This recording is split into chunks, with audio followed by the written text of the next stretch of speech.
Para receber todas as novidades do canal, inscreva-se e se curtir o vídeo, clique em gostei. Aproveite para acompanhar a Rede Super nas redes sociais. Que alegria nós estarmos novamente aqui no nosso quadro Clínica da Alma. E é tão bom ter a sua presença, a sua participação conosco, não é? E nós queremos assim agradecer ao Senhor e clamar para que a soberana graça dele venha encher o seu coração, a sua mente, não é? O ambiente onde você está possa ser cheio por essa graça soberana, tremenda, essa ação sobrenatural do Espírito Santo de Deus. E sempre aqui de manhã juntos, né, o pastor Ademar Guerra. Ok. E pastor Alzeir Rogério. Sim, senhor. Muito bom estarmos juntos, né? Mais um Graças dia, a Deus. mais uma oportunidade que o Senhor nos concede, né? E pastor Guerra, hoje nós vamos dar continuidade, né? Nós vamos continuar o tema de ontem, que é sintomas comuns de insegurança.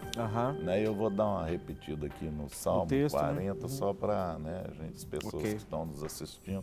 Talvez tem pessoas que nem assistiram ontem. O Salmo 40, de 1 a 4, ele fala assim: esperei com paciência no Senhor, e ele se inclinou para mim e ouviu o meu clamor. Tirou-me de um lago horrível, de um charco de lodo, pôs os meus pés sobre uma rocha, firmou os meus passos e pôs um novo cântico na minha boca, um hino ao nosso Deus. Muitos o verão e temerão e confiarão no Senhor. Bem-aventurado o homem que põe no Senhor a sua confiança e que não respeita o soberbo, nem o que se desviam para a mentira. Então, ontem nós debatemos dois temas aqui, que foi o comparação, quando nós comparamos com outras pessoas. O segundo foi compensação. E hoje nós vamos entrar no terceiro aqui, que é competição, quando damos tudo de nós para tentar tirar os outros de cena. Coerção, quando nos sentimos coagidos a fazer coisas a fim de obtermos a aprovação dos outros. Condenação, quando julgamos outros ou nós próprios, resultando em autopiedade ou presunção. Controle, quando achamos que temos que tomar conta de tudo sozinho, protegendo nossos interesses e manipulando os outros. Então, agora nós vamos entrar no 3, que é uma coisa assim bem, competição, quando damos tudo de nós para tentar tirar os outros de cena. Essa competição aí, ela é um problema porque isso é um sintoma de insegurança e isso vai levar as pessoas a tirar o outro de cena, porque ele ficando sozinho não tem ameaça nenhuma. Sim. Entendeu? Então ele tira o outro da reta, falou, tirando ele aqui, eu não tenho ameaça. Então, esse sentido de insegurança, ele é muito forte, muito perigoso e o Senhor não agrada disso. Não é? Então, precisamos isso tem que ser trabalhado na vida da pessoa. Certo. É interessante, Guerra, quando a gente começa a pensar na competição e vendo a competição como um sintoma de insegurança. Porque o nosso mundo, ele incentiva a competição. Ele incentiva você estar sempre se colocando numa posição superior ao outro, porque essa é a forma que você tem para vencer. Mas a gente, para ser bom, não significa necessariamente que o outro tem que ser ruim. E esse é que é o sentido da insegurança. Com certeza. Então, muitas vezes, a pessoa ela vai fazer um esforço tremendo para ela ser boa em alguma coisa, não porque ela precisa ser boa, mas é porque ela precisa ser melhor do que o outro, para se sentir seguro. Então, e nós vamos ver isso em todos os níveis de relacionamento. Com certeza. Então, por exemplo, filhos que estão competindo pela atenção dos pais. Pessoas que estão dentro de uma estrutura eclesiástica competindo por causa de um cargo ou uma função dentro da estrutura. Mas acontece isso? Rapaz, eu já ouvi falar. Já ouviu falar, né? Falei um pouquinho, Rogerinho. Nós queremos convidar você para participar da nossa conversa, né, da nossa meditação de hoje.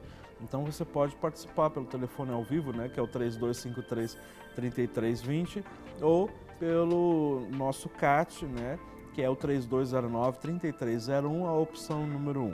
Aí você pode deixar ali a sua mensagem que vai ser colocada aqui, né? Então, quer participar, colocar a sua posição ou mesmo você fazer alguma pergunta, os canais de comunicação também tem o Twitter, né, que é o @Clínica da Alma, que você também pode participar e ali colocar a sua mensagem ou mesmo a sua pergunta, viu? Pois não, pastor Rogério. Então, essa questão da competição, ela tem um aspecto que pode ser um aspecto saudável quando ela te motiva a melhorar, Sim. né? E a gente precisa realmente ter essa visão de melhorar, de crescer, de adquirir mais conhecimento, mais até mesmo domínio em determinadas áreas que às vezes a gente tem dificuldade. O ruim da competição é quando eu uso essa competição para tirar os outros do caminho. Exatamente. Quando os outros são uma ameaça. E aí sim, aí isso é um sintoma claro de insegurança, né? Que eu estou não preocupado em crescer, mas eu estou preocupado em eliminar os outros. A concorrência. Não é? Então, de eliminar os outros do meu caminho. Então, essa é uma coisa extremamente perigosa e danosa nos nossos relacionamentos. Porque conviver com uma pessoa que está continuamente competindo e continuamente tentando puxar o seu tapete, porque esse tipo de competição que a insegurança gera, né? Então isso não é saudável e acaba criando uma atmosfera muito ruim no meio dos nossos relacionamentos. E cria um desgaste de ambos os lados, né? De Sim. quem está inseguro e do outro que está percebendo que o inseguro está tentando tirar ele de cena. Sim. Você entendeu? Então, um desgaste dos dois lados, né? Poderiam viver tranquilo, né? Que um objeto, ele só pega um local, não tem como dois pegar um lugar só. Não existe isso, né? Dois corpos não ocupam o mesmo espaço, né? Não ocupam o mesmo espaço. Eu deixei isso para vocês. Matemático aí. Matemática e física com vocês, né? Então eu só dei a dica, só para você pegar. Né? Mas aí um vai prejudicar o outro, né? Sendo que os dois podem trabalhar em harmonia, né? O outro não fica inseguro e nem o outro fica preocupado que está tentando puxar o tapete dele. Porque isso acaba gerando insegurança também nos outros. Sim, com certeza. Né? Com certeza. Então, a gente vai percebendo isso, Guerra, esse nível de competição, e quando a gente associa isso, né, com outros critérios, como a gente já viu ontem, inclusive, que é a questão da comparação. Sim, quando você associa essa competição e com a comparação, onde você não só está competindo com alguém, mas sempre procurando ressaltar as suas qualidades em detrimento das dificuldades do outro. Sim. Né? Então, assim, eu não só estou competindo, mas eu estou promovendo uma comparação, fazendo com que o outro note que eu estou bem e que o outro está ruim. Está ruim, né? sim. Porque é a maneira de eliminar. Eu me exalto e coloco o outro para baixo. Exatamente, né? É aquele negócio, né? Para eu ser bom, o outro não precisa ser ruim. Eu queria falar, assim, comentar a respeito dessa questão da competição, é que isso dá margem para surgir uma coisa, entre aspas, aqui muito comum nos relacionamentos, nos ambientes de trabalho, na própria igreja, até mesmo na família, que é a questão das calúnias que acontecem por detrás da pessoa, Sim. não é? E a gente sabe que muitas vezes é com o intuito justamente de difamar a pessoa para que ela seja diminuída, para que ele seja levantado. Mas uma das coisas que muitas vezes nós não percebemos é que essa palavra de calúnia, né, ela vem de um radical grego chamado diabolos, Interessante, né? É. Será que precisa falar mais alguma coisa? Precisa falar mais alguma coisa? É bem maligno. É bem maligno. Né? E essa situação é justamente o quê? Qual o intuito, né, de alguém que muitas vezes trabalha por detrás dos bastidores ou por detrás, as costas das pessoas, fazendo calúnia de um para com os outros? Claro, é justamente difamar a reputação da pessoa. Que uma vez que a reputação ela é difamada, então a tendência natural é o quê? Da pessoa ser diminuída, menosprezada. E quando nós estamos falando de reputação, nós estamos falando de identidade. Sim. Aquilo que a pessoa é, não é? E muito mais do que atitudes erradas ou às vezes mesmo, situações relacionadas ao temperamento da pessoa, não é? Mas ela age por detrás dos bastidores, né, para o quê? Colocar uns contra os outros e muitas vezes difamar essa reputação da pessoa. Para quê? Para que ela não perca a posição dela ou talvez o brilho, aquilo que ela já conquistou, não é? Então é esse nível de concorrência que nós sabemos que acontece muito, não é? Esse tipo de atitude que é diabolos, né? Que é o radical dessa palavra, que é justamente o que o diabo faz, né? É tentar realmente matar, roubar, destruir, não é? A pessoa, a identidade da pessoa, o caráter da pessoa, não é? E isso é uma coisa muito séria. Mas eu acho que dentro da igreja não acontece isso não, né? Ou não? Difícil, Nem um pouquinho. Nem um pouquinho, né? Por quê? Porque, na realidade, meus irmãos, você que está nos acompanhando, você que está assistindo, você sabe que a igreja é feita de pessoas, de indivíduos. Com certeza. Né? E a igreja é esse lugar de justamente tratar essas questões. Não quer dizer que na igreja nunca vai acontecer isso. Não, vai acontecer sim. Por quê? É gente defeituosa como eu, como você que nos assiste, né? Que dependemos tanto da graça e do favor do Senhor, que precisamos permitir que o Espírito Santo entre nessas áreas tão sutis da nossa vida para justamente sermos confrontados com essas, muitas vezes, atitudes, mas muitas vezes nós não entendemos o que está por detrás dessas atitudes. Quantas pessoas que fazem ou tomam atitudes como essa que eu mencionei, né, de calúnia, né, e acha que isso é normal, porque lá fora acontece assim, não é? Então, assim, porque o que precisa permear dentro das nossas igrejas, dentro dos nossos corações, né, é o amor. É o amor que tudo suporta, o amor que tudo crê, não é? Esse amor que, sabe, não arde em ciúmes, é o amor, não é? Então essa é uma questão muito importante, né, para a gente, dentro disso que nós estamos falando, né, e comentando aqui. E nós temos uma participação ao vivo de Sabará. Bom dia. Bom dia. A paz do Senhor. A paz do Senhor. Tudo bem, meu irmão? Tudo. Pois não?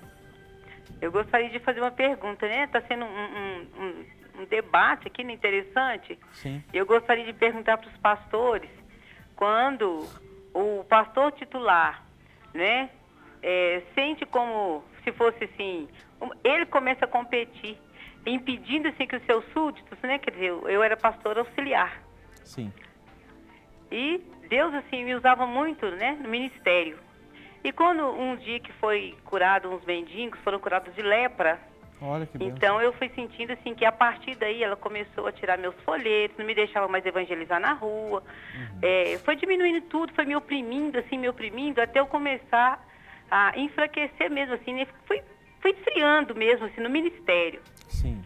Até que eu decidi sair, porque eu não aguentava mais, porque a minha missão era evangelismo de rua. Certo. E ela não permitia isso, aí começou a fazer crítica, né, das orações, que quando eu impunha as mãos manifestava, as pessoas eram libertas, né? E aí começou a opressão. Eu senti assim, como se ela pensasse que eu iria crescer ali naquele ministério e ia tomar o lugar dela, né? Então eu acabei saindo porque o reino de Deus não é competição. Exato. Né? A gente está aqui para servir. Aí eu gostaria de fazer uma pergunta. Neste caso, como que Deus vê isso? Eu gostaria muito de saber. Porque eu amava seu ministério, hoje eu estou no outro ministério, trabalho pra caramba, graças a Deus, não me falta trabalho. Mas, assim, quando eu vejo esses debates, isso me dói muito. Eu sinto, assim, que às vezes eu preciso ser curada disso. Com certeza. Entendeu? nós temos convicção de que você precisa ser curada, viu? Mas, eu gostaria de ouvir a posição dos pastores. Tá, joia. Obrigado pela sua ligação, viu? Deus continue abençoando a sua vida e o seu ministério. Em nome de Jesus. Amém. Eu queria primeiro ressaltar uma coisa muito interessante, que é a própria identidade dela e o reconhecimento que ela tem do seu próprio chamado. Exato. Né? Então, isso foi algo extremamente positivo. Por quê? Ela entendendo que aquele era o seu chamado e que ali ela não tinha condição de exercer o seu chamado, não tinha mais o espaço. Senhor abriu uma outra porta para que ela pudesse fazer aquilo para o qual ela foi chamada. E isso é a primeira coisa que nós precisamos entender. O ministério, ele não é nosso, o ministério ele é do Senhor. E o Espírito ele dá os dons da maneira que ele quer, a quem ele quer. Mas para que nós venhamos exercer o ministério que ele tem separado para cada um de nós. Agora, se nós estamos com a disposição do trabalho, já recebemos o dom, entendemos o nosso chamado e estamos prontos para o cumprimento desse chamado, o Senhor vai nos colocar no lugar onde nós vamos frutificar. Porque Ele é que sabe quem é a boa semente e Ele sabe aonde está a boa terra. E Ele quer que nós venhamos frutificar. Muitas vezes Ele fala, aquele que está frutificando, Ele vai podar para que frutifique mais. Então, algumas situações, nós passamos por elas, mas é porque o Senhor está nos podando para que nós venhamos frutificar ainda mais do que aquilo que já frutificávamos antes.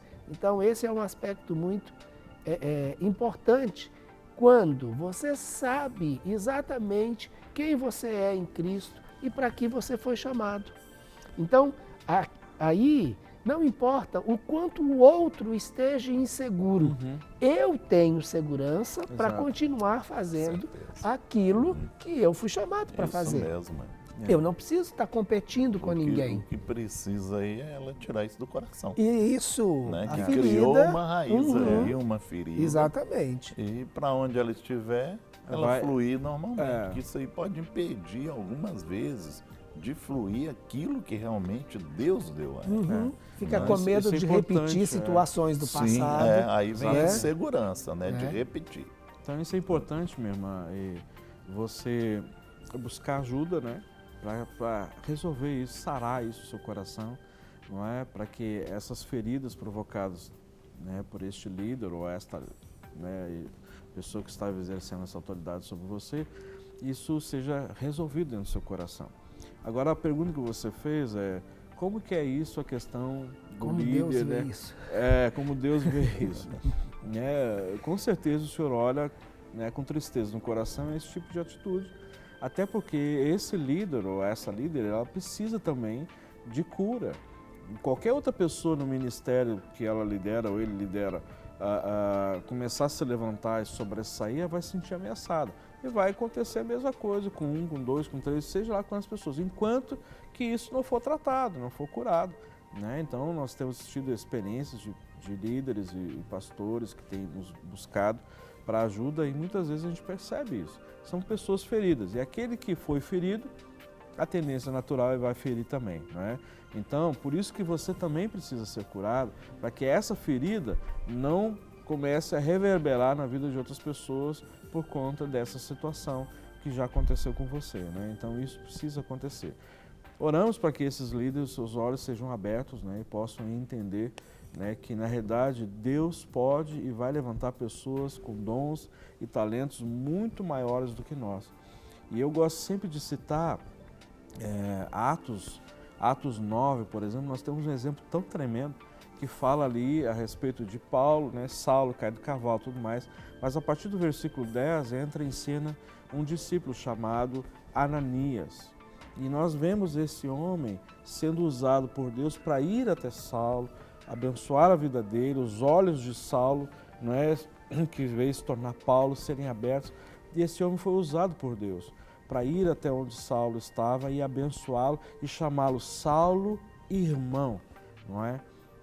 Depois, lá no capítulo 22 de Atos, nós vemos Paulo reconhecendo o ministério de Ananias, dizendo que um homem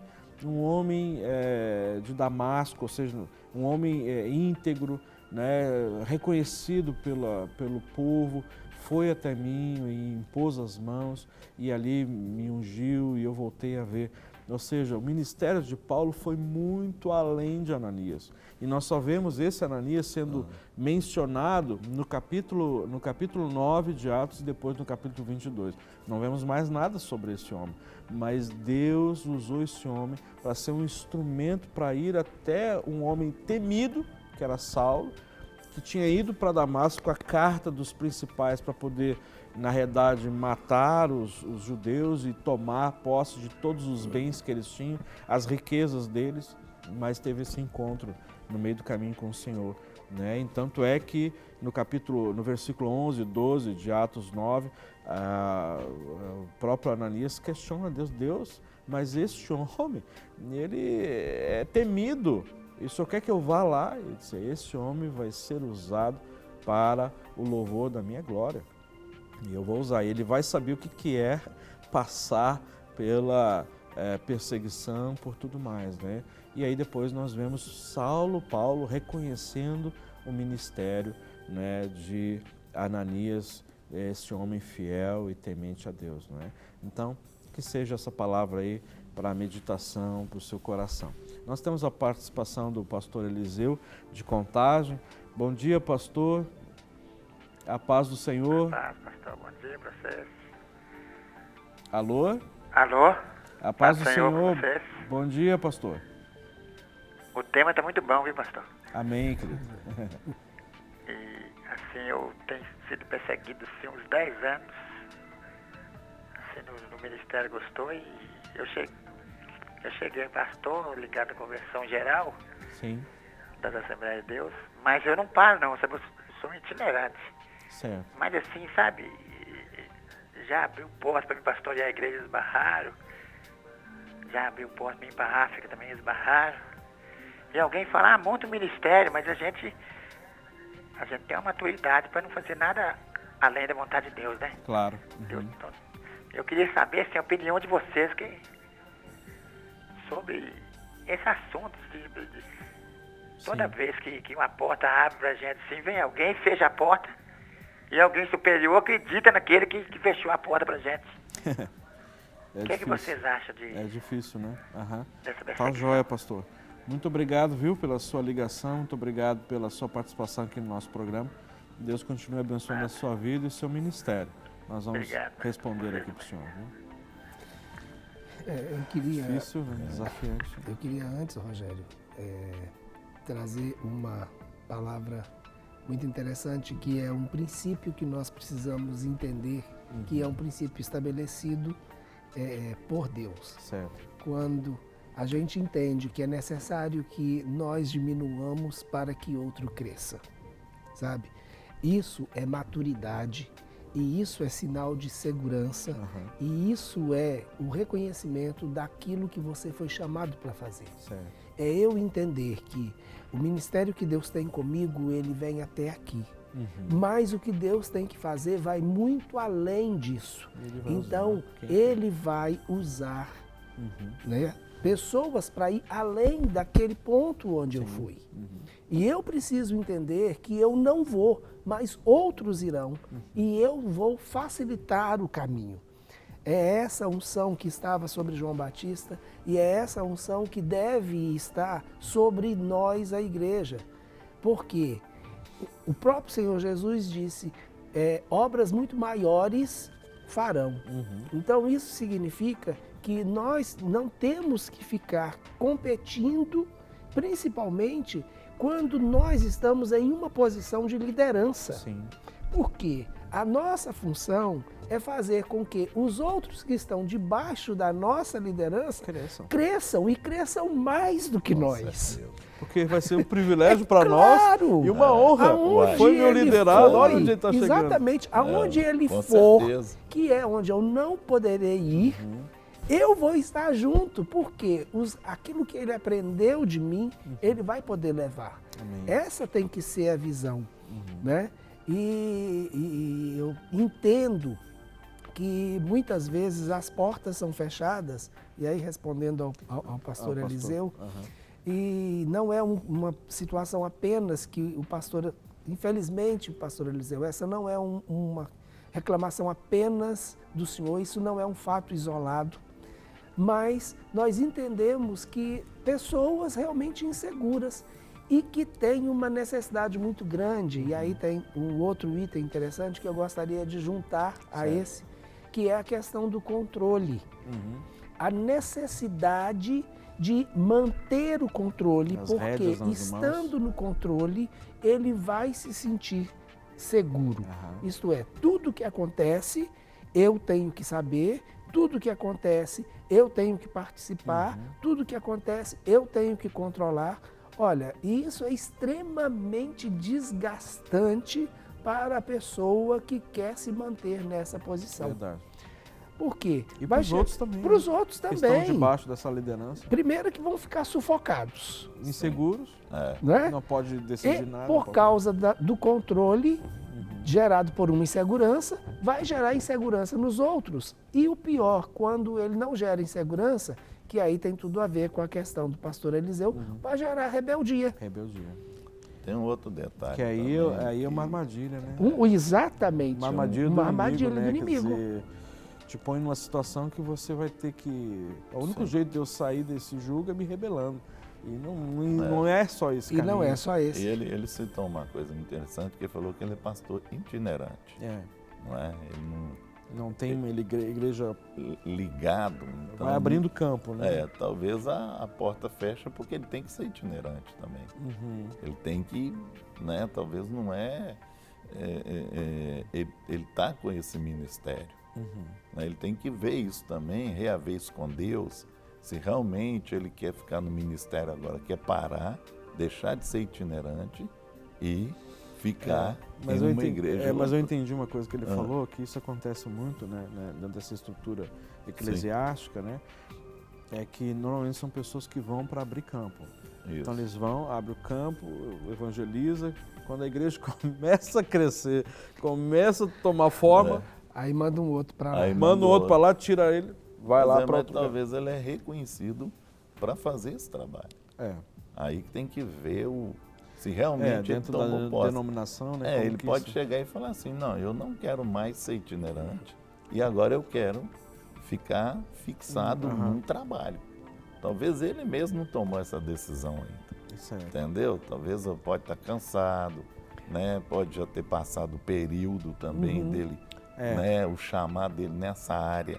Agora ele pode... Deus querendo dar outras experiências. Isso, né? querendo dar outras experiências, trazer ele para o chamado local. Isso. Então ele tem que avaliar isso nele também. Que é uma questão da identidade ministerial. Não é? Aí... uma coisa que eu percebo, viu, pastor? Uma coisa importante é que pode o líder exercer a autoridade que ele exercer, mas se o senhor tem convicção, eu sei que o senhor tem, de que o senhor está servindo ao Senhor, então o coração do rei está na mão do Senhor. Sim. E ele inclina para onde ele quer. Então, assim, por mais talvez terrível que seja a liderança, né, todos que estão nos assistindo, ou mais difícil seja talvez a forma de você ser liderado, né, entenda que o Senhor está acima do seu líder, não é? E o seu chamado e aquilo que Deus tem preparado para você vai acontecer. Amém. Independente da forma, talvez seja um carrasco, mas Deus está acima, né? E se você está debaixo dessa autoridade, porque ainda Deus está trabalhando no seu caráter e em algumas áreas da sua vida. Não é porque você não está, por acaso, debaixo dessa liderança. Nós temos uma outra participação ao vivo aqui de Belo Horizonte. Boa tarde. Boa tarde. A paz do Senhor. Paz do Senhor, pastores. Tudo bem? Tudo jóia. Primeiramente, eu gostaria de agradecer vocês pelo trabalho que vocês fazem. Amém. Vocês são muito especiais para Deus, eu tenho certeza disso. Amém. E Obrigado. como uma outra ouvinte falou outro dia, a sintonia entre vocês, ela é clara, né? A gente percebe isso. E é muito esclarecedor, muito Amém. bom. Amém. Eu amo esse programa. Obrigado, querido. Eu gostaria de colocar para vocês um problema que eu enfrento na minha família, da minha mãe. É um outro tipo de... Vocês acabaram de falar sobre controle. Ela usa muito esse controle na nossa vida. Eu já sou casada, tenho minha família. Porém, assim, ela nos controla muito, ela manipula muitas situações, muita maledicência. E o que está por trás disso é a amargura, a rejeição, né? A falta de perdão. Desde a infância, ela sofreu muito com isso. E, assim, isso nos traz muitas consequências. Durante muito tempo isso acontece. E ela tem várias doenças crônicas e eu creio que é por causa disso, né? A falta de perdão, a amargura. Eu estudo sobre isso, eu faço um curso aí na Lagoinha sobre isso, né? E a gente já sabe que isso acontece, porém ela não aceita. Quando a gente fala que ela precisa fazer um tratamento, ela não aceita, ela se vê muito como vítima, né? E ela não vê, ela não consegue enxergar o tanto que ela nos prejudica. Isso me gera, assim, falta de paz, medo, uma certa opressão. E eu não sei como lidar com essa situação, porque eu tenho uma preocupação de honrá-la. Ela mora sozinha, ela tem 75 anos. E eu tenho uma preocupação de honrá-la, mas ao mesmo tempo eu adoeci com essa situação. Com certeza. Ela fica, assim, todos os dias ela passa mal. Todos os dias ela está com algum problema, porque o corpo somatiza tudo isso, tudo que ela passa. Mas ela não entende, até para fazer um tratamento da depressão, ela não aceita. Agora que ela está começando a aceitar um pouco. Então, eu gostaria de uma palavra de vocês. Como que eu lido com essa situação, né? Claro que eu oro, nós somos evangélicos, a gente ora aqui a respeito disso. Mas tem hora que eu fico perdida, eu não sei o que fazer, porque eu não quero desonrá-la. Eu tenho muito essa preocupação, mas ao mesmo tempo eu tenho muito medo, porque todos os dias ela ameaça ir para um hospital. Assim, porque ela realmente está sentindo as coisas, realmente ela sente as doenças, porque são muitas, muitas. E eu gostaria de uma palavra de vocês. Joia. Tá bom, uma orientação, assim, para eu não deixar de honrá-la, mas ao mesmo tempo saber como lidar com essa situação e até para proteger a minha família. Claro, nós vamos responder sim. Muito obrigado, viu, pela sua ligação. Obrigada a você. Abençoando você, viu? Amém. Bom dia, fiquem com Deus. Amém. Olha só, minha irmã, é importante que você já detectou tudo que está acontecendo. Isso é ótimo. Agora, o que precisa acontecer é haver um rompimento. Você precisa cortar esse laço de alma que foi criado de codependência emocional da sua mãe. Então, a sua mãe manipula todo mundo, para todo mundo se mover em função dela, né? Mas por que você continua se movendo? Não é? Então, que existe uma dependência emocional que precisa ser cortada, ser quebrada. Honrar pai e mãe não quer dizer que você vai ter que baixar a cabeça para todas as coisas que eles fizerem para você ou falarem para você, né? Isso não quer dizer honra, não é? Ou seja, você correr para todas as coisas como se você continuasse sendo a filhinha, né, de 15 anos, 12 anos, que está ali à disposição. Que precisa da aprovação da mãe o tempo inteiro. Que precisa da aprovação da mãe, não é? E você não precisa mais dessa aprovação da mãe. Verdadeiramente, isso adoece? Claro que adoece. E você, pela idade dela, não sei se você é casado, né? Eu acho que ela falou que é casada. Né? Já adoece até os seus filhos também. Né? Então, precisa cortar esse vínculo, não é? Então, não é a sua mãe se tratando que vai resolver o problema. O problema vai ser resolvido quando você cortar essa dependência emocional da sua mãe. Quando você cortar isso, as manipulações dela já não vão fazer mais efeito sobre você e a sua casa. Não é? Então, Honrar é você respeitar e colocar em destaque, no sentido em honra, de valor. Honra está relacionada a valor. Então ela tem um valor para você, então você a valoriza. Agora, isso não quer dizer que você vai ter que correr todas as horas, que todas as manhãs, quando ela te ligar, dizendo, eu estou passando mal, e você sair correndo. Não dá. Então ela não quer se tratar, é uma escolha. Então tem as consequências da escolha. Mas você tem uma vida, você tem um cônjuge, você tem filhos, você tem as suas atividades, seus compromissos. Então, o que aconteceu? Você foi colocado dentro de uma forma e você não consegue sair dentro dessa forma. Então, quando você cortar esse vínculo emocional, de dependência emocional da sua mãe, não é? Então, você vai ter condições de sair dessa forma. Que forma é essa? Do controle, né? Da rédea, né? Como do marionete, como se tivesse os cordõezinhos, e aí levanta a mão, levanta o braço, né? E todo mundo está debaixo desse controle. Então, o que precisa acontecer? Cortar os fios que essa mão exerce sobre os filhos. Para quê? Para que não tenha mais esse poder. Para você até mesmo ter a autoridade de dizer, mãe, não. Você está desonrando a sua mãe? Não. Não está desonrando ela, né? Você tem uma posição e você tem hoje uma outra família. E responsabilidades com essa nova família. Exatamente, você tem responsabilidades. Porque se você continua vinculado à sua mãe, né, desse jeito, daqui a pouco o seu marido vai, se já não está reclamando, seus filhos, não é? E você vai começar a adoecer a família toda por conta disso. Sua mãe respirou diferente, ela liga para você, você larga tudo e sai correndo para resolver o problema da sua mãe. Né? Precisa existir equilíbrio.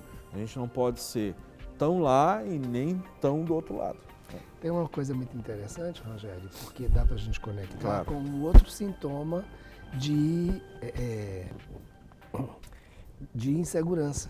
Da mesma maneira que a manipulação é um sintoma de insegurança de um lado, a necessidade de ser aceito e reconhecido é um sintoma de segurança do outro. Então, muitas vezes, aí é aquela situação que a gente já comentou. Uma situação de insegurança acaba gerando outras situações, porque uma pessoa insegura, ela vai conseguir fazer com que todos os outros debaixo da sua liderança ou da sua autoridade, como no caso dessa mãe, se sintam também seguros. Exatamente. Então, por causa de uma necessidade de controle, que é um sintoma de insegurança, gera uma necessidade de aprovação, que é outro sintoma de insegurança. E uma coisa importante, Rogério, falando para ela e para todos os nossos telespectadores, é o seguinte, é que a manipulação, ela gera o sentimento de culpa sobre aqueles que estão sendo manipulados. Que é outro sintoma de insegurança. Que é um outro sintoma de que ela está sentindo, né? Exatamente. Porque assim, o quadro dela todo é de sentimento de culpa. E se minha mãe morre, eu vou carregar essa culpa porque eu não dei assistência, mas essa é uma manipulação. E você só consegue perceber isso quando você romper esse vínculo de dependência e codependência da sua mãe, não é? Então, assim, eu não sei se você é filha única ou se tem mais irmãos, né? Então, com certeza isso pode ser acertado entre os irmãos, quem que dá assistência, hoje eu posso, você não pode, essa semana é você... Então, são coisas que precisam ser acertadas. Agora, como que você consegue ver essa situação de uma forma mais tranquila? Quando esse óculos, sabe, ser arrancado dos seus olhos, quando esses fios que faz você ser esse boneco de marionete, ser cortado de você. Aí a gente consegue olhar com olhos mais de equilíbrio, sabe, tendo uma visão ampla da situação, não é? Então essa é uma situação que precisa ser acertada e que bom que você está fazendo o curso aqui, não sei qual o curso aqui na igreja, se é o de batalha, se é o de libertadores ou outro curso, mas glória a Deus que os teus olhos estão sendo abertos, né, para você sair debaixo desse esse tacão, né, ou seja, dessa forma que você foi colocada, né. Pastor Guerra, você quer falar alguma coisa sobre isso? Eu creio que mais aí está em cima da dependência emocional mesmo, que ela vai ter que cortar esse cordão umbilical. Né? Ela fala que é a mãe que é dependente, mas ela que se tornou dependente. Mas ela casou e ela levou o cordãozinho com ela, né? Tem que dar uma cortada. Tem que cortar, né? Tem. O cordão, Aí tem o que cordão ser umbilical ainda tá ligado. Tem que ser Isso cortado para... Tem um outro ponto que nós mencionamos aí, vamos dar uma passadinha a coerção, né, já quando nos sentimos coagidos a fazer coisa a fim de obtermos a aprovação dos outros. Aí nós já mais ou menos colocamos isso, né? Condenação, quando julgamos outros ou nós próprios, resultando em autopiedade ou presunção. Ótimo. Né? Então isso aí... A gente podia dar uma pinceladinha rápida sobre isso. Porque deixar os irmãos aí pensando um pouco sobre isso, porque nosso programa está caminhando. E o último é o controle, né? Quando a pessoa... acabou que a gente já falou um pouco sobre o controle remoto. Talvez só dar uma... E essa condenação. Controle remoto. Controle remoto. O controle remove. Removo para lá, removo para cá. Não é fácil, né, essa parte, porque... Mas a outra questão da autopiedade, Rogério, é uma questão também muito séria que muitas vezes a gente precisa ter muito discernimento de como tratar isso. Como a gente... E é interessante porque a gente tem falado sempre sobre essa questão do discernimento e é muito importante a gente discernir essa autopiedade. É realmente uma necessidade ou é simplesmente um instrumento que está sendo usado até mesmo, de novo, de manipulação e controle. Sim, verdade. Então, enquanto eu sou o coitadinho, eu estou atraindo para mim a atenção de todo mundo. Não é? E aí, de repente, eu passo a ter uma visão dos outros para mim diferente. E aí eu vou ser suprido emocionalmente por causa dessa autopiedade. Verdade. Né? Esse é um tema, a autopiedade, que daria alguns programas para a gente falar sobre isso, né? Mas com certeza a gente vai tocar nesse assunto um pouco mais profundamente, né? Nós queremos falar para os irmãos que a partir de hoje, domingo, nós estaremos, né, no nosso retiro da Clínica da Alma, lá em Juatuba. Então, assim, você lembrar de orar por nós, vai ser muito bem-vinda a sua oração. Precisamos da graça, do favor do Senhor. Vamos ter uma turma boa, grande, né, de várias cidades, estados, né, e aqui de Belo Horizonte, que vão estar conosco nesse final de semana. Queremos ser mas tão usados pelo Senhor, queremos ser tão, ungidos para sermos esses instrumentos na vida de todos aqueles que estão indo ali. E a gente sabe que muitas dessas pessoas está dando assim como uma última oportunidade para as suas vidas, né? E nós sabemos que a última palavra vem do Senhor. Nós queremos terminar o nosso programa de hoje, né, orando por cada um dos nossos telespectadores e agradecendo a Deus por tudo que Ele tem feito e Ele vai fazer. Que você tenha um final de semana abençoadíssimo, não é? Para que segunda-feira estejamos novamente aqui, né, buscando a graça e o favor e a face do Senhor. Vamos orar? Pai, em nome de Jesus, nós colocamos a vida de cada um dos nossos telespectadores diante do Senhor. Amém. Pedindo ao Deus amado que eles sejam visitados de uma forma profunda, Senhor Deus, nas regiões mais profundas das suas almas, dos seus corações, para serem também transformados à imagem, à semelhança do Senhor e sendo homens e mulheres cheios do Espírito Santo de Deus. Amém. Nós pedimos essa bênção no nome precioso de Jesus. Amém. Para receber todas as novidades do canal, inscreva-se e se curtir o vídeo, clique em gostei. Aproveite para acompanhar a Rede Super nas redes sociais.